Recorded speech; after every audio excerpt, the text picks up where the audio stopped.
Programang ito ay rated SPG. Striktong patnubay at gabay ng magulang ang kailangan. Maaaring may masiselang tema, lengguwahe, karahasan, sexual, horror o droga na hindi angkop sa mga bata. Nakita nga ba talaga ni Ino kung sino ang totoong pumatay kay Atty. Meredith o siya mismo ang pumatay kay Atty. Meredith? Alamin natin. Welcome back sa aking channel, mga kaganapan sa Lilet Matias. Pinuntahan nga nitong si Eira si Lilet sa kulungan. Hindi nakapagpigil si Eira. Inaway-away niya muli itong si Lilet kahit wala na itong ginagawa sa kanya. Naabutan naman si Eira nitong si Kurt na inaaway muli ang kaibigan na si Lilet.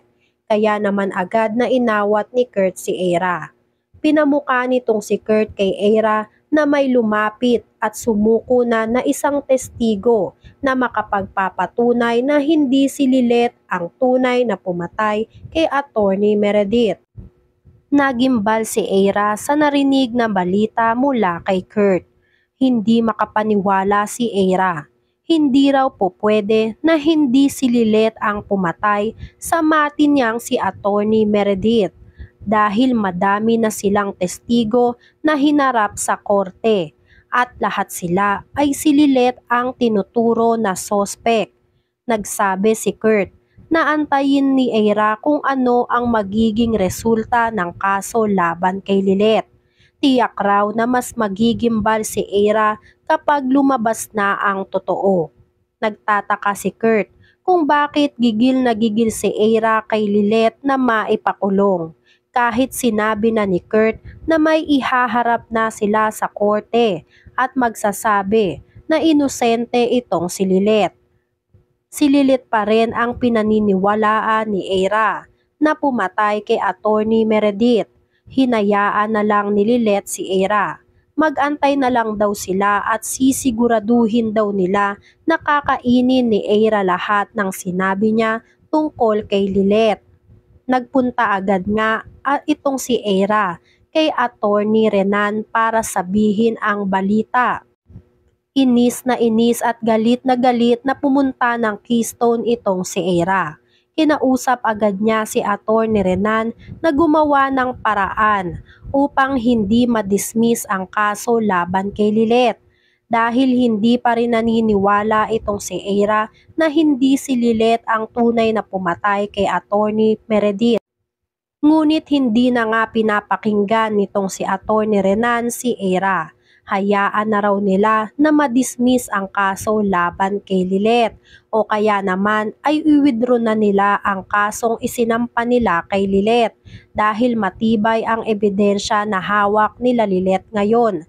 Lalo pa at sumurrender mismo ang testigo nitong si Lilet na makapagpapatunay na inosente nga itong si Lilet.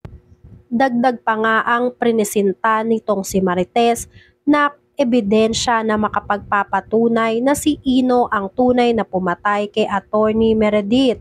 Pinagdidiinan daw talaga nitong si Marites na may alam itong si Calorena at si Ino sa totoong pagkamatay ni Atty. Meredith. Kaya hinayaan nitong si Atty. Renan na ang korte na ang humusga at mag-withdraw ng kaso laban kay Lilet. Dahil tanggap na nga ni Atty. Renan na hindi nga para sa kanya ang kaso na ito dahil talo na sila at tanggap na nila.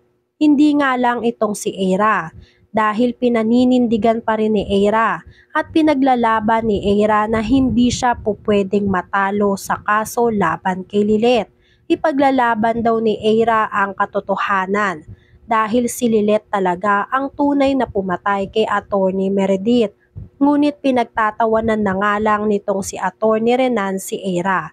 Nagtanong si Atty. Renan kung bakit ganyan na lang kung magalit itong si Eira kay Lilet. Buong akala nga raw dati nitong si Atty. Renan ay nagkaayos na silang dalawa. Ngunit bigla na lang itong nagkaganon nung inakusahan nga itong si Lilet na siya ang pumatay kay Atty. Meredith. Kahit na nga hindi pa napapatunayan sa korte na si Lilet talaga ang tunay na salarin sa pagkamatay ni Atty. Meredith. Naisip nga ni Atty. Renan na mukhang may tinatago si Eira sa kanila.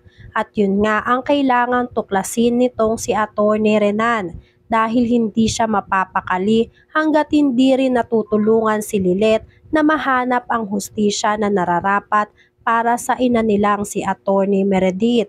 Kaya kahit natalo nga si Atty. Renan sa kaso, ay pipilitin pa rin ni Atty. Renan na tumulong kay Lilet upang makamit ang hustisya na nararapat para sa kanila.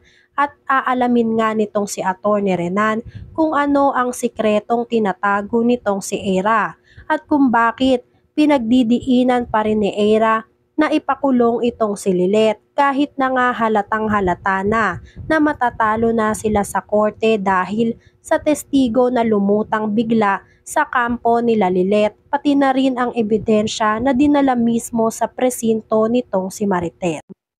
At dahil nga sa salaysay na ibinunyag nitong si Marites sa presinto, ay agad na gumawa ng invitation ang mga kapulisan na makapag-uutos dito kay Ino na magpunta sa presinto para sa gaganapin na questioning sa kanya.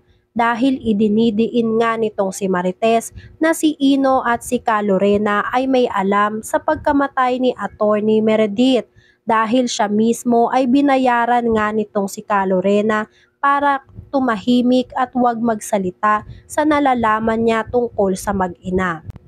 Paglabas nga ng invitation para kay Ino ay agad nagtungo ang mga kapulisan sa bahay ng mga De Leon.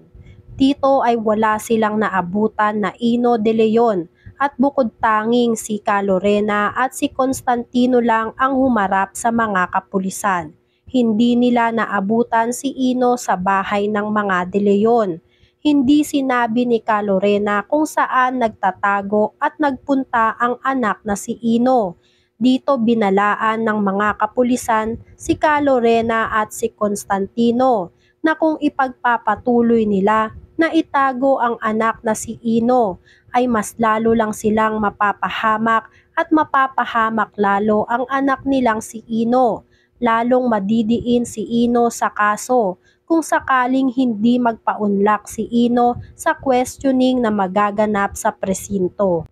Samantala, dahil nga nababaliw na nga itong si Ino at hindi na makatulog kakaisip sa pagkamatay ni Atty. Meredith, nagpunta siya kay Lilet.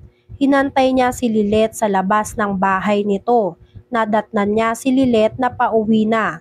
Kinausap ni Ino si Lilet at sinabi na wala siyang kinalaman sa pagkamatay ni Atty. Meredith at ngayon raw ay nagsasabi nga siya ng totoo. Ngunit nagulat nga si Lilet kung bakit ngayon daw ay nagsasabi na siya ng totoo. Nung tinulungan ba daw nitong si Lilet si Ino ay hindi siya nagsasabi ng totoo. Nagpalusot nga si Ino na hindi daw ganon ang gusto niyang sabihin. Paniniwalaan kaya ni Lilet si Ino o mabubuking na ng husto ni Lilet si Ino? Yan nga ang mga kaganapan at mga dapat nating abangan dito sa Lilet Matias. Kung gusto nyo pa ng mga gantong klaseng video ay mag-subscribe at i-like itong video na to. Maraming salamat po.